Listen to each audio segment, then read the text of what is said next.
Hello friends, welcome to Being Scholar और मैं हूं आपके साथ आपका दोस्त मोहित अविचल तिवारी।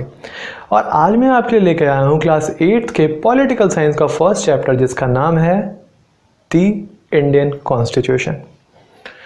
तो आप यहां पे बोर्ड पे देख सकते हैं, मैंने बहुत अच्छे से इस चैप्टर को पॉइंट वाइज डिवाइड किया है ताकि आपके समझ में अच्छे से आए और आपसे चैप्टर के एंड में कोई क्वेश्चन पूछे तो आप फटाक से आंसर कर सकें।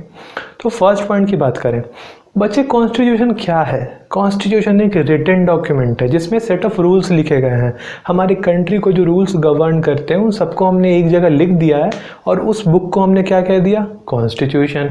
तो फर्स्ट पॉइंट यही कहता है a written document which is a set of rules. अब कोई पूछेगा कॉन्स्टिट्यूशन क्या है तो ये मत बोलना सर संविधान है। अरे संविधान उसकी हिंदी होती है मेरे भाई, ये संविधान है क्या? तो सिंपल सी बात है, it is a set of rules which is in a written document. Constitution एक रिटन डॉक्यूमेंट है जिसके अंदर सारे सेट ऑफ रूल्स है जो हमारी कंट्री को गवर्न करते हैं। Next point, all democratic countries have constitution but not all countries with constitution are democratic.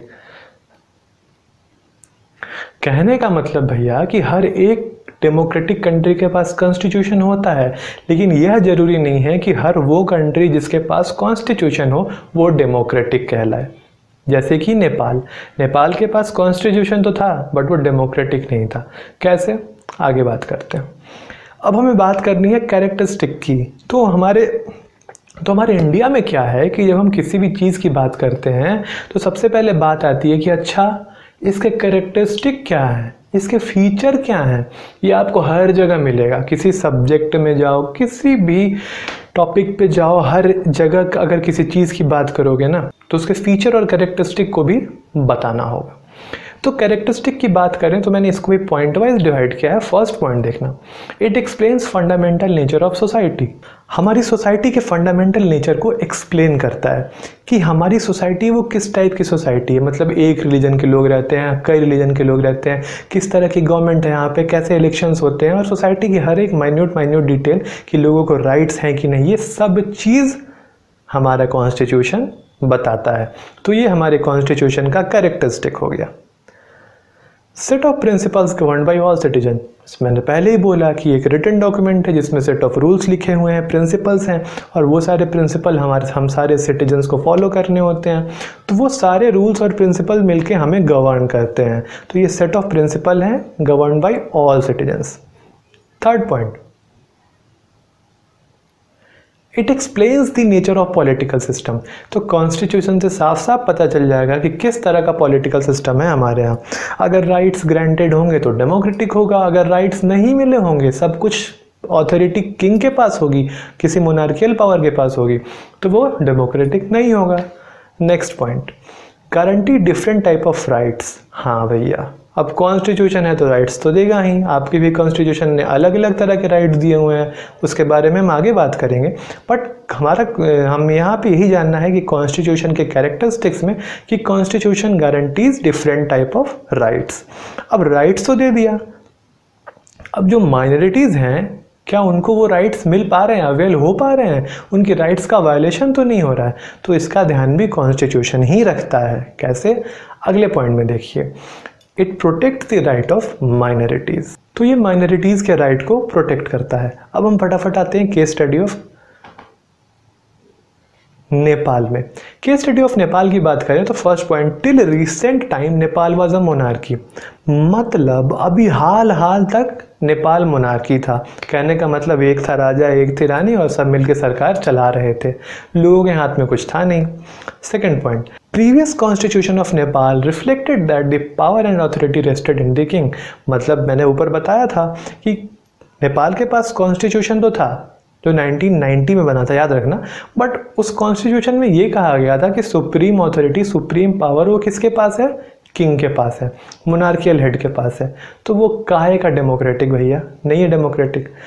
अगले पॉइंट में देखो, to establish democracy movements were fought for several years. अब लोगों ने वहाँ के देखा कि भाई हमारा पड़ोसी कंट्री है इंडिया, यहाँ के लोग तो बड़ा अपना फंडामेंटल राइट्स एंजॉय कर रहे हैं, सब बड़े शान से घूम रहे हैं, वोट दे के खुद अपने लोग को इलेक्ट करवाते हैं, और हमारे पास तो कोई ऑप्शन ही नहीं है, सालों से वही चला आ रहा है। हमारे दादा के टाइम भी मोनार्की थी, हमारे चाचा के टाइम मोनार्की रही, हमारे टाइम भी मोनार्की है, तो अब तो बदलना पड़ेगा भैया, चेंज तो लाना पड़ेगा। तो इस चेंज को लाने के लिए क्या किया, इन लोगों ने मूवमेंट्स लड़े और फाइनली 2006 में जाके डेमोक्रेसी नेपाल में स्टैब्लिश हो पाई और फिर उसका एक डेमोक्रेटिक कॉन्स्टिट्यूशन बना।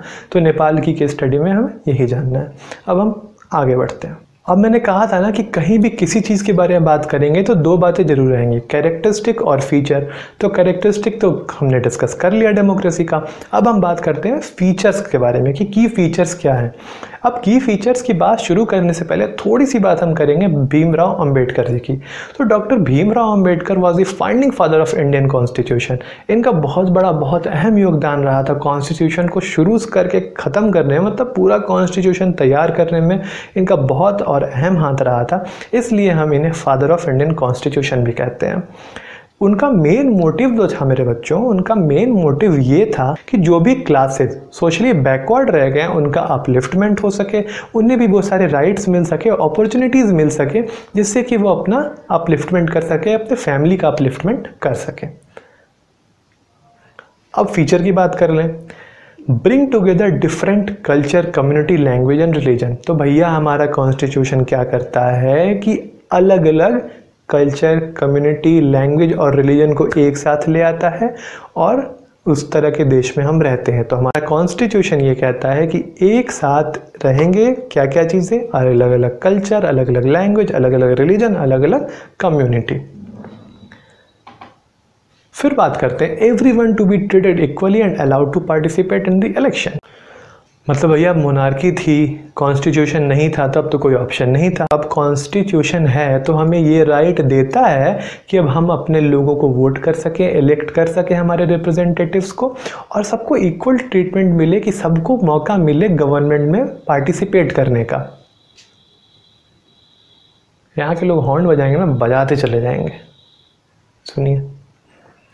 तो everyone to be treated equally and allowed to participate in governance. सबको बराबर ट्रीट किया जाए और सबको ये मौका मिले कि वो सरकार बनाने में हिस्सेदारी कर सके, भाग ले सके।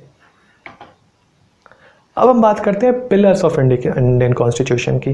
तो भैया हमारे भारतीय संविधान के पिलर की अगर हम बात करें तो इसके 3 पिलर ये रहा संविधान, इसके 1, 2 और 3 रहे पिलर। पहला पिलर होता है हमारा फेडरलिज्म। फेडरलिज्म कहने का मतलब हुआ कि एक से ज़्यादा लेवल हो गवर्नमेंट की, जैसे स्टेट, सेंटर और लोकल। आप देखते होंगे कि किसी एक स्टेट में कई सारे डिस्ट्रिक्ट हुए, हर डिस्ट्रिक्ट लेवल पे गवर्नमेंट होती है और वो सारी डिस्ट्रिक्ट लेवल की गवर्नमेंट किसको रिपोर्ट करती है, स्टेट गवर्नमेंट को।